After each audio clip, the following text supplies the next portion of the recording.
Alors bonjour à tous. Aujourd'hui, nous allons faire le récit de Saint Théodore, évêque de Marseille, au VIe siècle. Alors, on ne sait rien de certain sur la date de l'épiscopat de ce saint, célèbre par sa fermeté et son zèle à soutenir la discipline ecclésiastique. À la suite de l'épiscopat du trop faible Éméterius, le clergé de Marseille s'était entièrement relâché dans ses mœurs et dans son amour pour la science sacrée. Théodore se mit dès l'abord à cette œuvre de réforme avec une vigueur qui n'épargnait personne et lui valut tout de suite de nombreux ennemis. Cette haine se fit jour en 1000 occasions.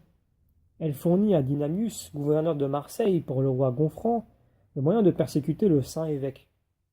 Vainement tenta-t-il d'en appeler au souverain. Théodore fut fait prisonnier et subit les plus mauvais traitements. Le saint, étant parvenu à s'échapper des mains de Gontran, fit arriver ses plaintes à Childebert, qui intervint pour le protéger. Dans sa bonté, l'évêque intercéda en faveur de Dynamius, que l'envoyé de Childebert avait réussi à faire tomber dans un piège. Il pardonna également aux moines et aux clercs, ses persécuteurs, et fut accueilli avec des transports de joie par son peuple. Mais lorsque Gondulphe, l'envoyé de Childebert, eut quitté Marseille, Dynamius recommença à ourdir ses trames avec les clercs. Sur les perfides dénonciations de ce dernier, le roi Gontran fit charger le saint-évêque de Chênes.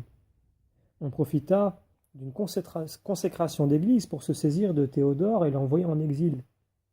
Mais il put se justifier auprès de Gonfrand et rentra une seconde fois en triomphe à Marseille, où l'amour de son peuple consolait des persécutions du clergé rebelle. Saint Théodore, ayant pris la défense de Gondewald pour réparer, pensait-il, une criante injustice envers son pays, Gontran-Boson le fit mettre en prison. Il lui fit défendre l'approche même d'une église. Une vision céleste le réconforta dans sa captivité, où il fut bientôt rejoint par l'évêque Épiphane, qui y mourut d'épuisement et de douleur. Conduit devant le roi Childebert, il reçut sur sa route les plus beaux témoignages d'estime, entre autres de la part de Maniéric, évêque de Trèves. Cependant, le roi Gontran avait fait assembler, le 23 octobre 585, un concile à Mâcon, où la cause du saint évêque fut sévèrement examinée. Il put bientôt rentrer à Marseille, absous de toutes les accusations portées contre lui. Prédécesseur de l'immortel Belzunce, Théodore devait, comme son illustre successeur, montrer l'héroïsme de sa charité pastorale envers les pestiférés de Marseille. Il recueillit les débris de son peuple dans l'abbaye de Saint-Victor, pria avec eux et s'offrit en victime à la colère de Dieu. Ses ennemis eux-mêmes ne purent s'empêcher d'admirer cette charité épiscopale.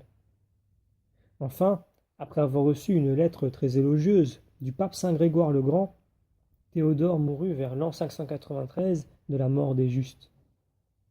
Il existe à Marseille une belle église dédiée à Saint Théodore, où tous les ans les fidèles se rendent pendant 8 jours, à partir du 3 février, pour honorer la mémoire de ce grand évêque.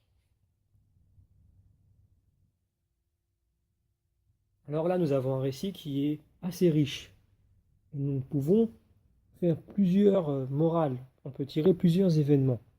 Mais nous allons en tirer un en particulier, car les autres, qui concernent les attaques intérieures et extérieures à l'Église, eh bien, on le retrouve dans d'autres récits de saints. On trouve également ce point sur lequel je vais m'appuyer, mais on le trouve peut-être plus rarement indiqué. Mais en tout cas aussi explicitement, même si l'on sait que les saints effectuent ce genre de choses, en tout cas les fidèles, à savoir le pardon des ennemis et surtout demander à prier pour eux. Donc je relis le passage en question. Le saint, étant parvenu à échapper des mains de Gontran, fit arriver ses plaintes à Childebert, qui intervint pour le protéger. Dans sa bonté, l'évêque intercéda en faveur de Dynamius, que l'envoyé de Childebert avait réussi à faire tomber dans un piège. Alors, c'est quand même extraordinaire que une personne qui vous tend un piège, qui vous veut du mal, et qui fait de vous l'objet de persécution, qui va recommencer avant et après que vous ayez prié pour lui, eh bien, vous demandiez quand même à intercéder pour lui, à prier pour son sort. C'est comme ça que commence déjà l'amour que l'on peut avoir pour quelqu'un qui ne nous aime pas et qui nous considère comme son ennemi. Alors ça peut paraître assez fou, surtout à notre époque. C'est pour cela que j'appuie sur ce point. Mais c'est vrai que quand on entend les chrétiens dire il faut aimer ses ennemis, on se dit bon bah ceux-là, ils n'ont pas compris grand-chose, ce sont des bisounours, et en plus c'est pas possible. Eh ben non, c'est possible. Des saints l'ont réussi. Et nous avons quand même un modèle, le Seigneur Jésus-Christ, qui a aimé ses ennemis, qui a prié pour eux, et qui a même donné sa vie pour eux. Parce que le Christ n'est pas venu mourir pour un groupe de personnes, il est venu mourir pour chaque personne. Alors, il faut garder à l'esprit que nous ne savons pas tous les tenants et les aboutissants de la situation d'une personne qui l'amène à avoir un comportement de colère, de haine. Et il faut toujours garder à l'esprit que Dieu est le Père de tous les hommes dans ce sens où il les a tous créés. Après, évidemment, si on choisit de se détourner de Dieu et qu'on choisit de façon allégorique, de façon plutôt symbolique, pardon, d'avoir pour père eh bien, Satan, parce que nous avons choisi plutôt de servir des idoles volontairement de mensonges, d'orgueil, d'obstination, etc., eh bien, on devient, comme le dit Jésus dans l'Évangile, des enfants un peu de Satan. C'est ce que Jésus dit d'ailleurs à l'élite pharisienne dans l'Évangile. Mais Dieu reste notre créateur, Dieu a créé tous les hommes, le démon n'a créé personne. Mais par notre attitude, eh bien, nous pouvons correspondre plutôt à l'un qu'à l'autre. C'est pour cela qu'on utilise cette expression. La réalité, c'est que même l'homme qui se détourne de Dieu a été créé par Dieu, et Dieu reste son Père, mais son Père spirituel, qu'il a créé au moment de sa conception dans le sein de sa maman.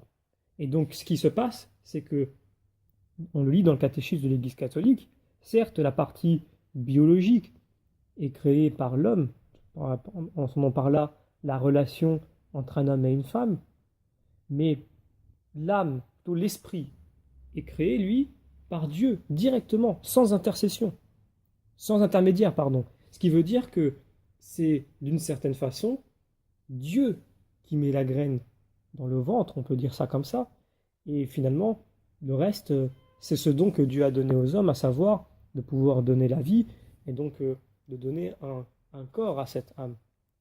Alors, c'est extrêmement important, parce que ça nous permet de relativiser et de voir en la personne qui est devant nous, non pas un ennemi, non pas non plus le mal, le démon, puisqu'effectivement dans la Bible c'est très clair, nous avons un combat qui est spirituel et non pas matériel, charnel, mais de voir plutôt un enfant de Dieu qui s'est détourné de la voie de Dieu. Alors on ne sait pas si c'est volontairement ou pas, et même si c'est volontairement, est-ce que c'est en pleine connaissance de cause? Le doute persiste. Et il faut laisser à Dieu, qui est le seul juge véritable, de sonder les cœurs. Nous n'en sommes pas capables. Alors, dans le doute, et parce que cela est un commandement, nous devons prier pour cette personne-là, et c'est le début de l'amour que nous pouvons porter pour elle. Et ce n'est pas facile, mais avec de l'entraînement et avec de l'élévation, c'est-à-dire de l'élévation spirituelle, c'est le regard que nous portons sur lui, eh bien nous pouvons avoir ensuite un sentiment d'amour pour cette personne-là, pour la personne qu'elle est, non pas pour le péché qu'elle commet ou pour le choix qu'elle a fait, mais pour la personne qu'elle est, à savoir enfant de Dieu, aimé par Dieu, mais qui peut-être a fait un mauvais choix. Et que ce soit, comme on l'a dit, conscient ou inconscient, on ne le sait pas encore à ce moment-là. Dans une des conférences du père Marc Lambré, eh bien, il est indiqué, en tout cas c'est ce que avance ce prêtre dans son développement, que souvent l'homme, lorsqu'il choisit d'user de la colère ou de la haine envers autrui, la plupart du temps, eh bien, il va d'abord chercher à lui retirer par les mots la condition d'homme avant de s'en prendre à lui. Donc en traitant par exemple de bête ou d'ordure ou de détritus ou autre, d'une situation ou une nature dégradante par rapport à sa condition d'homme, parce que s'en prendre à un homme, eh bien, d'une certaine façon, intuitivement, nous ne sommes pas capables. Mais dès le moment où dans notre esprit ce n'est plus un homme, c'est autre chose, quelque chose qui n'a plus cette valeur-là, eh bien on peut s'en prendre à lui sans problème. Eh bien c'est pour cela que j'essaye d'inviter à faire le chemin inverse. C'est en prenant de l'élévation plutôt que de tomber dans la bassesse que nous pouvons considérer cette personne qui nous veut peut-être du mal, et même peut-être beaucoup de mal, comme étant un être humain, une création de Dieu, un enfant de Dieu, un être aimé par Dieu, et assez souvent une personne qui a peut-être fait de mauvais choix à cause de sa situation, de la malchance qu'elle a pu avoir dans sa vie, donc des circonstances de la vie, et elle peut, et elle est très certainement, parce que c'est le cas de tous les hommes, influencée par le malin. Tout homme est influencé par le moyen, par la tentation. Cette tentation nous pousse à beaucoup de vices. Heureusement, le chrétien, celui en tout cas qui fait les efforts nécessaires, s'en protège par la prière, par le jeûne, la méditation, le côtoiement des sacrements, etc. Bien que quelquefois il tombe par faiblesse, par ignorance ou autre. Mais il faut garder à l'esprit que cette personne-là peut-être n'a pas les armes encore pour se battre contre ce démon qui cherche à le pousser dans divers vices pour le détourner de Dieu.